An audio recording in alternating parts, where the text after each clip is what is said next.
ద్వాపర యుగంలో విష్ణుమూర్తి కృష్ణుడిగా అవతారం ఎత్తింది చాలా మందికి తెలుసు. బట్ ఈ వీడియో తెలియని వారి కోసం. ఈ వీడియోలో విష్ణుమూర్తి కృష్ణుడిగా ఎలా అవతారం ఎత్తాడో, ఎందుకు కృష్ణుడిగా అవతారం ఎత్తవలసి వచ్చిందో తెలుసుకుందాం. దానికంటే ముందు మీరు చేయాల్సింది మన ఛానల్ని సబ్స్క్రైబ్ చేసుకుని వీడియోకి లైక్ చేయడమే. Let's start our video.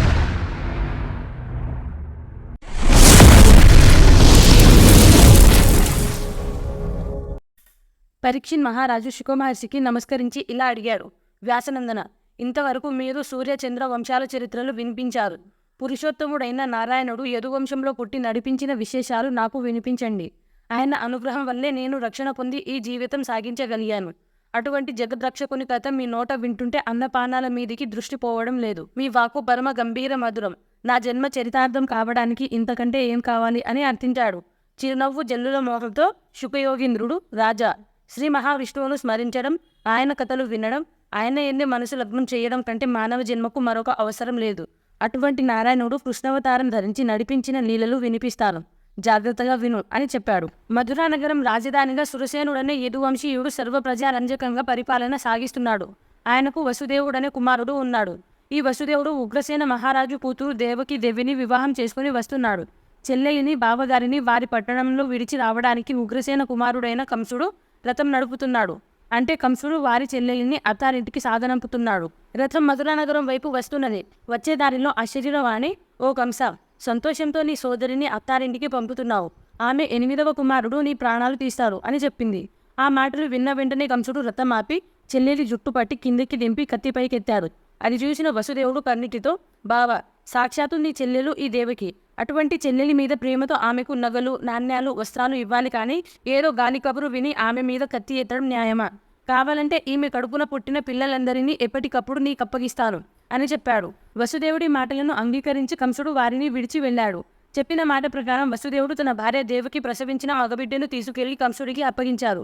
కంసుడు వసుదేవుని నిజాయితీకి సంతోషించి, బావా, నా చెల్లి కడుపున పుట్టిన 8వ బిడ్డ కదా నాకు శత్రువు, అందుచేత వీడిని తీసుకెళ్ళు అని అన్నాడు. వసుదేవుడు తిరిగి వచ్చాడు. రోజులు గడుస్తున్నాయి. ఒకరోజు నారదుడు కంసుని సమీపించి అతని చేత పూజలు పొంది, నాయన, మర్చిపోయినట్లున్నావు. నువ్వు పూర్వజన్మలో కాలనేమి అనే రాక్షసుడవు. ఈ యాదవులందరూ దేవతలు. ఆదినారాయణుడు దేవకి దేవి గర్భాన నిన్ను సంహరించడానికి పుట్టబోతున్నాడు అని వివరాలన్నీ చెప్పి వెళ్ళాడు.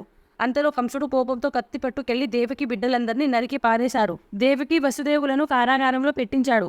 తన తండ్రి అయిన ఉగ్రసేనుని కూడా బందీఖానాలో పెట్టి తానే రాజుగా పరిపాలన చేశాడు.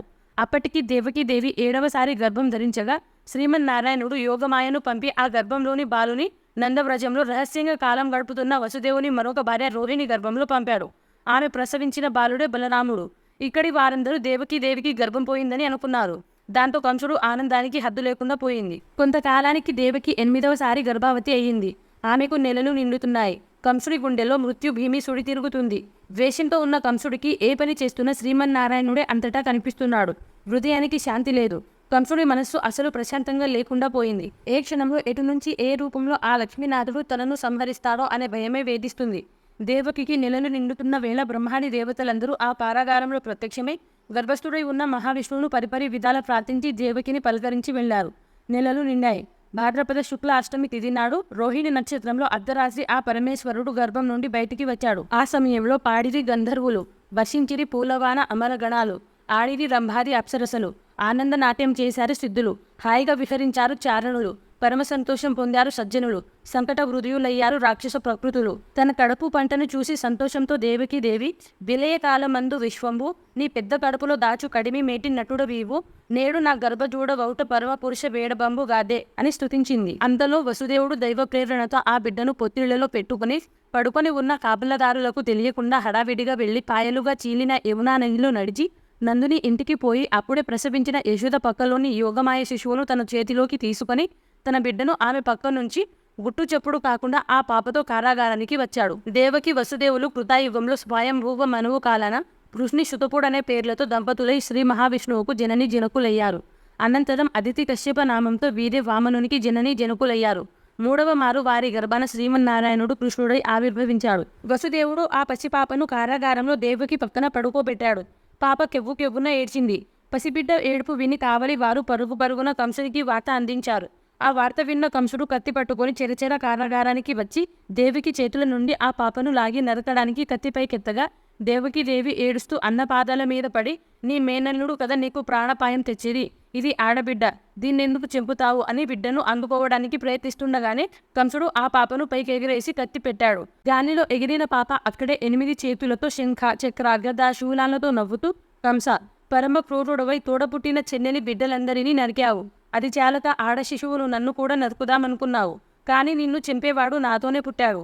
నీ కాలం మూడగానే ఆ మహాపురుషుడు వచ్చి నీ తల తరుగుతారు అని మాయమైపోయింది. ఆ మాటలు విన్న కంసుడికి కోపం పోయి భయం పట్టుకుంది. కత్తి విసిరేసి చేతులు పట్టుకొని చెల్లెలు బావగారి దగ్గరికి వెళ్ళి, నేను మహాపాపిష్టి వాణ్ణి, శిశువులను సంహరించిన ఘాతకుణ్ణి, క్రూరుణ్ణి, బ్రతికి చచ్చిన వాణ్ణి, నన్ను క్షమించండి. ఈ ప్రపంచంలో ప్రాణకోటి అంత కర్మానుసారం పుడుతూ గిడుతూ ఉంటుందని తెలిసినా కూడా బుద్ధి లేక మీ బిడ్డలను హతమార్చిన ఈ నీచుని మన్నించండి. శత్రువులను నాశనం చేశానని అనుకోవడం అవివేకం. అదంతా మన కర్మబంధం అంటూ వారి పాదాల మీద పడి శరణు వేడి కారాగార విముక్తులను చేశాడు. నిజభవనానికి వచ్చిన కంసుడు మంత్రులతో విచారించి తన రాజ్యంలో ఇరుగు పొరుగు ప్రాంతాలలో ఎక్కడైనా సరే శిశువు కనిపిస్తే చంపి పారేయవలసిందిగా ఆజ్ఞాపించాడు. వారితో పాటు నిరంతరం నారాయణ స్మరణతో జీవితం గడిపే సాధువులను కూడా సంహరించమని చెప్పాడు. కంసుడు చెప్పిన మాటలకు కంసుని అనుచరులు రెచ్చిపోయి సాధు సజ్జన హత్యలతో సర్వశక్తులు కోల్పోయారు. నెక్స్ట్ టైం జరుగుతుందో తెలుసుకోవాలంటే మన ఛానల్ని సబ్స్క్రైబ్ చేసుకుని శ్రీమద్ భాగవతం పార్ట్ 2 కోసం వెయిట్ చేయండి. Thanks for watching.